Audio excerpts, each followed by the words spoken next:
जय जिनेन्द्र। पाठशाला में आप इन दिनों भक्तामर स्तोत्र के दो काव्यों का अर्थ प्रतिदिन समझ रहे हैं। 6 काव्य हो गए। आज इस पाठशाला में भक्तामर स्तोत्र के 7वें और 8वें काव्य का अर्थ हम आपको बताएंगे। हम पहले उच्चारण इस दृष्टि से कराते हैं ताकि यदि आपके उच्चारण में कोई अशुद्धि हो तो ठीक हो जाए। आपको चाहिए कि हमारे उच्चारण के साथ आप भी अगर उच्चारण करें तो ज़्यादा अच्छा होगा। आइए उच्चारण।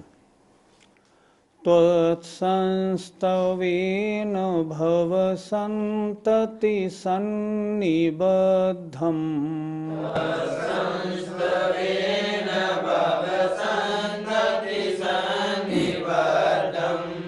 पापं क्षणात् क्षयमुपैति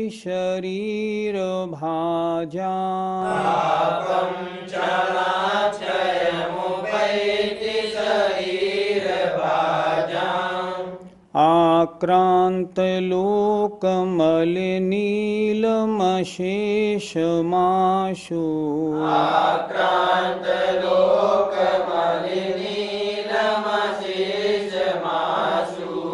सूर्यांशुभिन्नमिव शार्वर्मन्धकारम्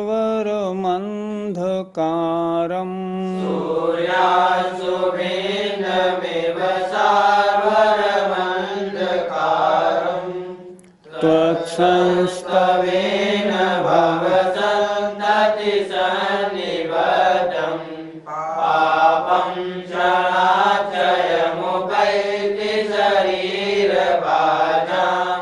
आक्रान्तलोकमलिनीलमशेषमाशु सूर्यांशुभिन्नमिव शार्वर्मन्धकारम्। आइए अब इस काव्य नंबर 7 के अर्थ पर विचार करते हैं। ध्यान से एक एक शब्द का अर्थ देखेंगे। त्वत्, त्वत् माने आपके, संस्तवेन स्तवन करने से, भव माने संसार या जन्म, संतति माने परंपरा अर्थात जन्म जन्म के। इधर देखें सब लिखे हुए हैं कड़े शब्दों का अर्थ। तो जन्म जन्म के सन्निबद्धम बांधे गए, पापम पाप कर्म, क्षणात क्षण भर में, क्षयम मन क्षय को, उपैति प्राप्त हो जाते हैं। किसके? शरीर भाजाम प्राणियों के, संसारी जीवों के। उधर अर्थ उधर देखते चलें। त्वत्संस्तवेन आपके स्तवन से, शरीर भाजाम प्राणियों के, आक्रांत लोकम संपूर्ण लोक में, अलिनीलम भौरे के समान काले, सूर्यांशु भिन्नम सूर्य की किरणों से छिन्न भिन्न, शार्वरम रात्रि संबंधी, उपैति माने प्राप्त होती है। अब देखें जरा इधर। त्वत् माने आपके स्तवन से, भव संतति माने जन्म जन्म में, सन्निबद्धम बांधे गए, शरीर भाजाम प्राणियों के, पाप क्षणात क्षण भर में, क्षयम क्षय को अर्थात नाश को, उपैति प्राप्त हो जाते हैं। भगवान आपका जो स्तवन करता है उस स्तवन से क्या होता है कि जन्म जन्म के बांधे गए पाप कर्म क्षण भर में नष्ट हो जाते हैं। कैसे नष्ट हो जाते हैं? नीचे की 2 पंक्तियों में उदाहरण दिया है। आक्रांत लोकम, मली का माँ इधर कर लिया, अली उधर ले लिया। आक्रांत लोकम, संपूर्ण लोक में। अली नीलम, अली माने भौरा, भौरे के समान नीला अर्थात काला। संधि विच्छेद किया। अशेषम माने संपूर्ण। यहाँ बचा आशु, आशु माने शीघ्र, जल्दी। सूर्यांशु, सूर्य की किरणों से। भिन्नम, छिन्न भिन्न किए गए की। इव माने तरह। क्या? शार्वरम, रात्रि का अंधकार।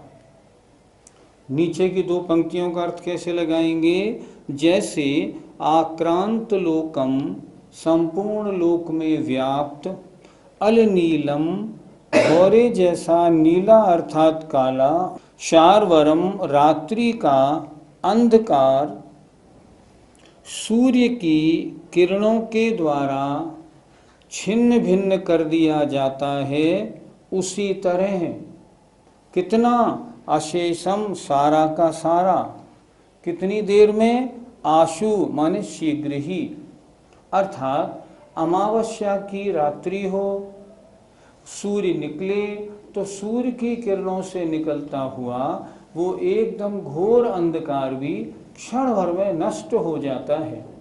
हो जाता है कि नहीं? वास्तव में हो जाता है। रात्रि का अमावस्या का अंधकार है, सूर्य निकला, पाँव फटती है, सोई सारा अंधकार समाप्त होने लगता है।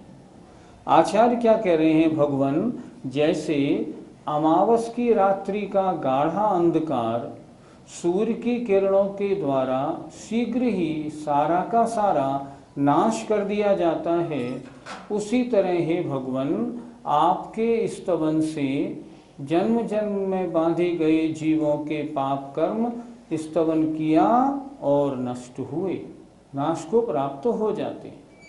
फिर देखें एक बार जरा। त्वत्संस्तवेन, आपका स्तवन करने से। भव संतति, भव माने जन्म, संतति माने परंपरा, अर्थात जन्म जन्म के। सन्निबद्धम, बांधे गए। पापम, पाप कर्म। क्षणात, क्षण भर में ही। शरीर भाजाम, प्राणियों के। क्षयम माने नाश को। उपैति, प्राप्त हो जाते हैं, प्राप्त होती हैं। जैसे आक्रांत लोकम, सारे लोक में व्याप्त। अलि नीलम, भौरे के समान नीला माने काला। शार्वरम माने रात्रि का। अंधकारम माने अंधकार। अशेषम माने संपूर्ण, सारे का सारा। आशु माने शीघ्र ही। सूर्य की किरणों के द्वारा भिन्नम एवं छिन्न भिन्न कर दिया जाता है, ठीक उसी तरह। फिर समझ लें जरा। जैसे अमावस की रात्रि का घोर अंधकार सूर्य की किरणें निकलते ही नाश को प्राप्त हो जाता है सारा का सारा, उसी तरह भगवान आपका स्तवन करने से जन्म जन्म के बांधे हुए पाप कर्म संसारी जीवों के एक क्षण में नाश को प्राप्त हो जाते हैं। आचार्य मानतुंग महाराज कह रहे हैं, मैं इसीलिए तो आपका स्तवन कर रहा हूँ क्योंकि जन्म जन्म के बांधे हुए पाप कर्म मेरे सारे के सारे नाश को प्राप्त हो जाएं। पंडित जी, भगवान का स्तवन करने से पापों का क्षय होता है या पुण्य का बंध होता है? भगवान का स्तवन करने से दोनों कार्य होते हैं।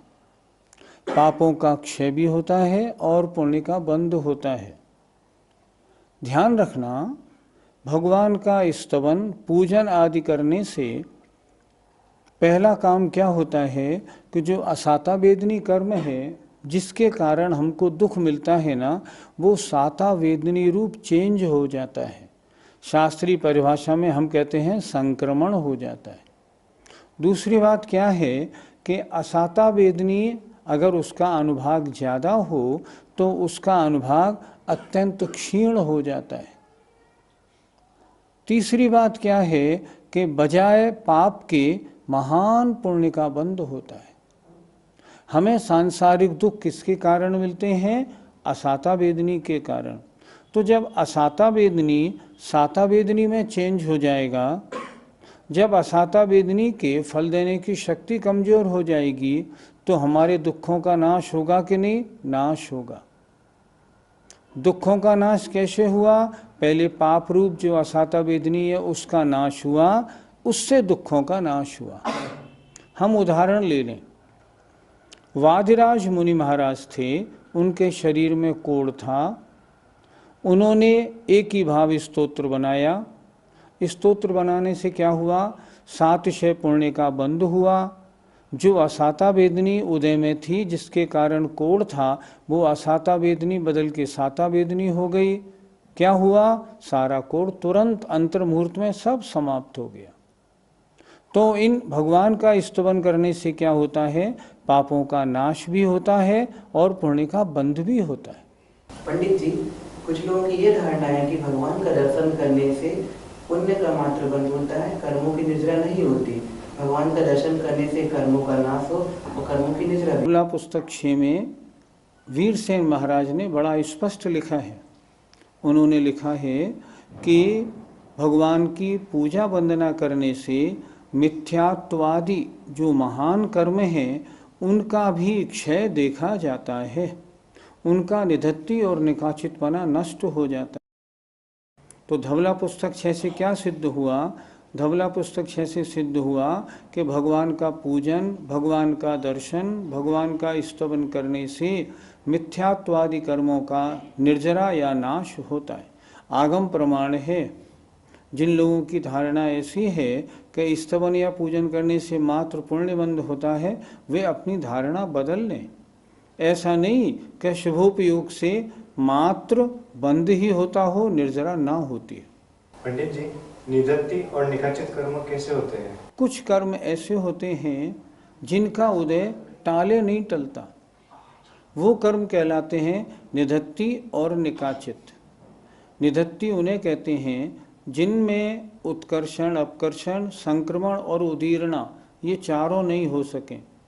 और निकाचित उन्हें कहते हैं जिनमें संक्रमण और उदीरना ना हो। निधत्ति और निकाचित इतने कड़े कर्म होते हैं जो कर्म अगर बंध जाएं तो बिना फल दिए न सरकें। लेकिन ऐसे कड़े कर्म भी भगवान के दर्शन, जिन बिंब के दर्शन करने से ऐसे कड़े कर्म भी नाश को प्राप्त हो जाते हैं। औरों की तो बात ही क्या है। पंडित जी, हमारे प्रति समय कितने भवों के कर्म उदय में आते हैं? हमारे प्रति समय असंख्यात भवों में बांधे हुए शुभ और अशुभ दोनों प्रकार के कर्म प्रति समय उदय में आते हैं। ये नहीं कि इसी जन्म के इस जन्म में आते हों, इस जन्म के भी इस जन्म में आ सकते हैं और पिछले असंख्यात भवों के कर्म उदय में आते हैं। इसीलिए तो कहा था भव संतति सन्निबद्धम, जन्म जन्म में बांधे गए पाप कर्म हे भगवान आपका स्तवन करने से नाश को प्राप्त हो जाते हैं।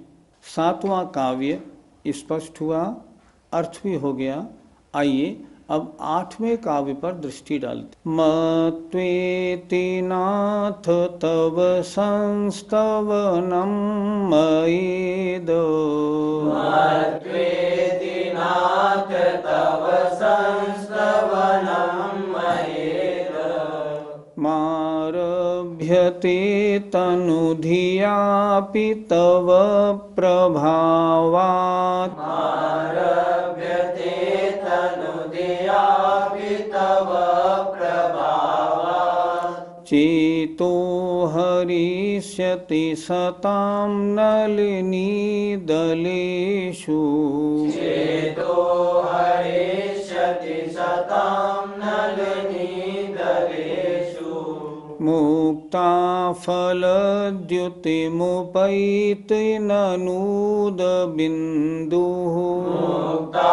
फलद्युतिमुपैति ननूद बिन्दुः, मत्वेति नाथ तव संस्तवनं मयेद, मारभ्यते तनुधियापि तदुदया तव प्रभाव चेतो हरिष्यति शतं नलिनीदलेषु मोदा फलद्युतिमुपैत्य ननोद बिंदु।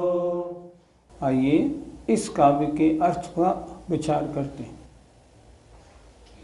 हे नाथ, हे भगवान, मत्वेति, मत्वेति का हमने संधि विच्छेद किया, इति मत्वा ऐसा मानकर, अर्थात हे भगवान ऐसा मानकर, कैसा मानकर कि आपके स्तवन करने से अनेक जन्मों के पाप कर्म क्षण भर में नष्ट हो जाते हैं, ऐसा मानकर हे भगवान, तब माने आपका संस्तवनम, यह स्तवन, यहाँ संधि विच्छेद किया, मया इदम, मया माने मेरे द्वारा, इदम माने यह, आरभ्यते प्रारंभ किया जाता है। कैसा हूं मैं? तनु धिया अपि, तनु माने थोड़ी, धिया माने बुद्धि वाले होते हुए भी, तनु धिया मया मुझ मंद बुद्धि के द्वारा भी। फिर देखें आप, हे भगवान, इति मत्वा ऐसा मानकर कि आपका स्तवन करने से जन्म जन्म के पाप कर्म क्षण भर में नष्ट हो जाते हैं, ऐसा मानकर मेरी कोई सांसारिक कामना नहीं है, मैं कोई संसार के सुखों की वांछा से आपका स्तवन नहीं कर रहा। मैं तो आपका स्तवन इसलिए कर रहा हूँ क्योंकि आपका स्तवन करने से जन्म जन्म के पाप कर्म क्षण भर में नष्ट हो जाते हैं।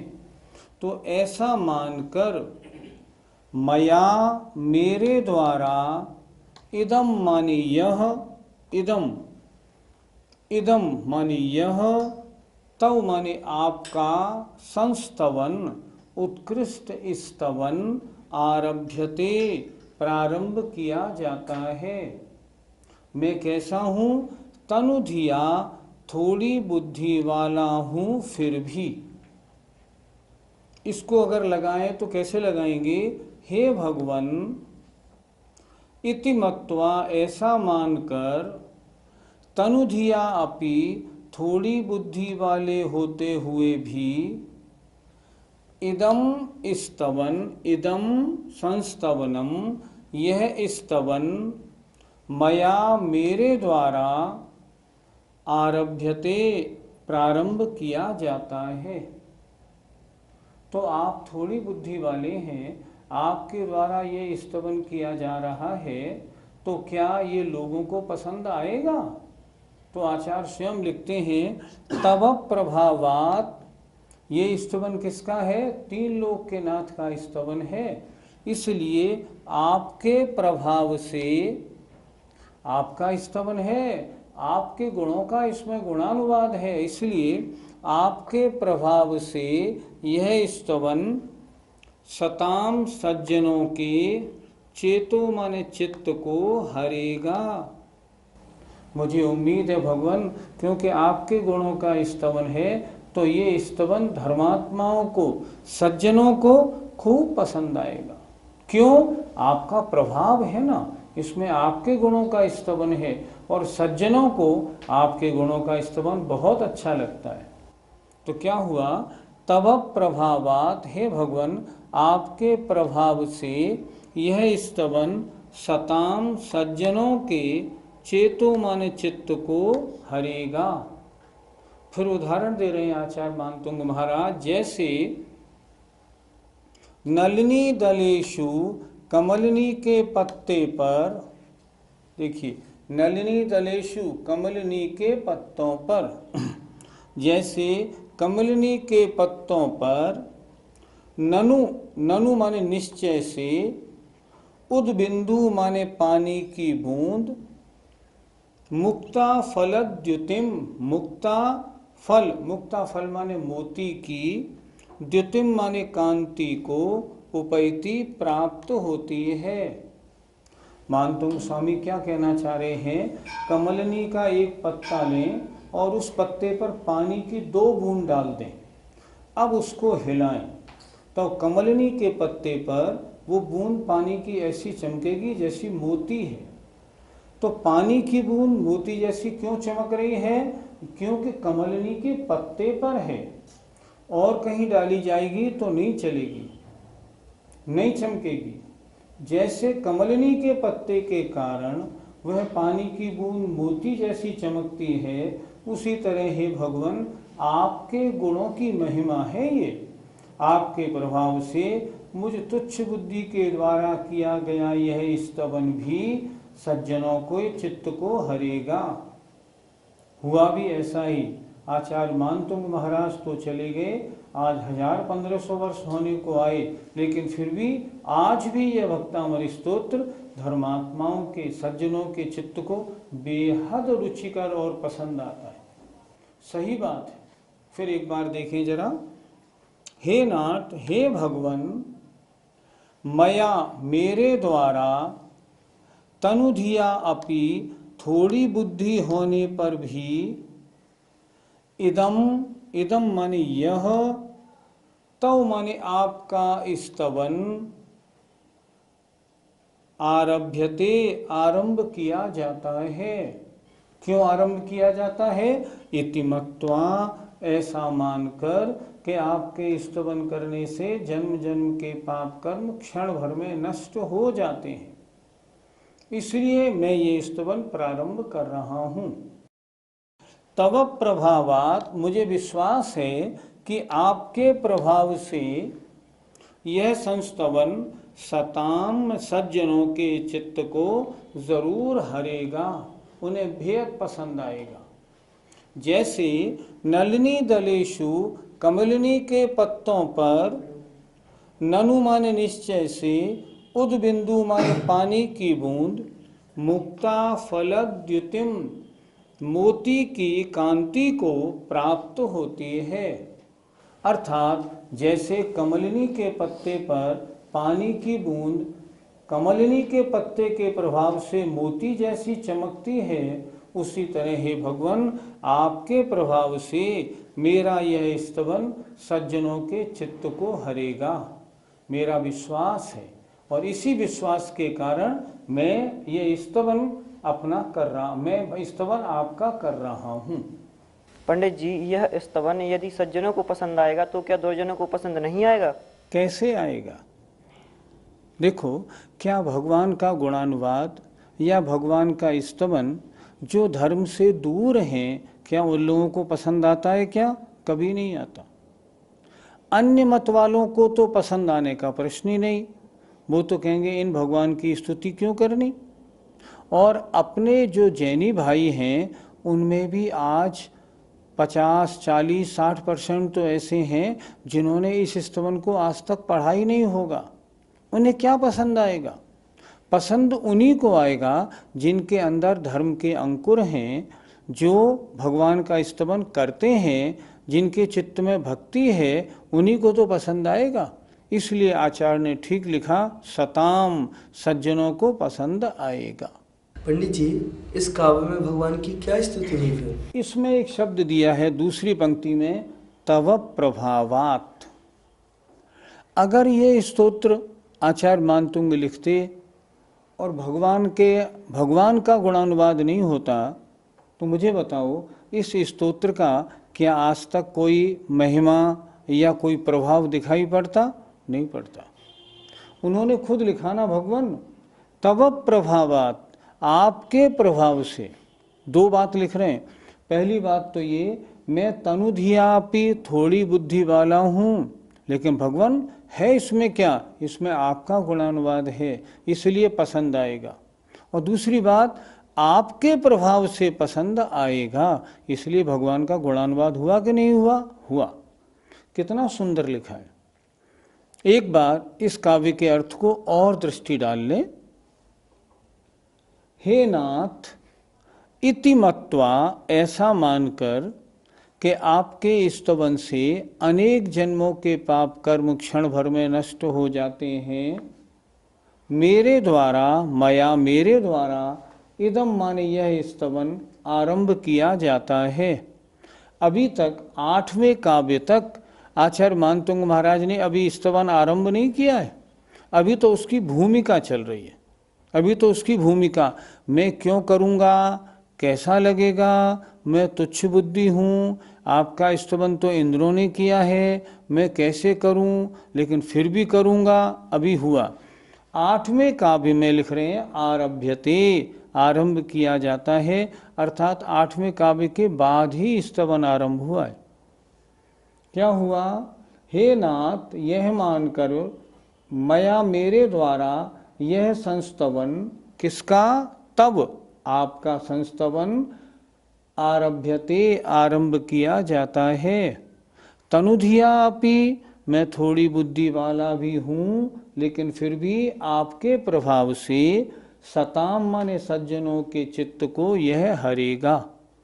जैसे कमलनी के पत्तों पर, नलिनी दलेसु, कमलनी के पत्तों पर उद्बिंदु माने पानी की बूंद, ननु माने निश्चय से, मुक्ता फलद्युतिम, मोती जैसी कांति को प्राप्त होती है।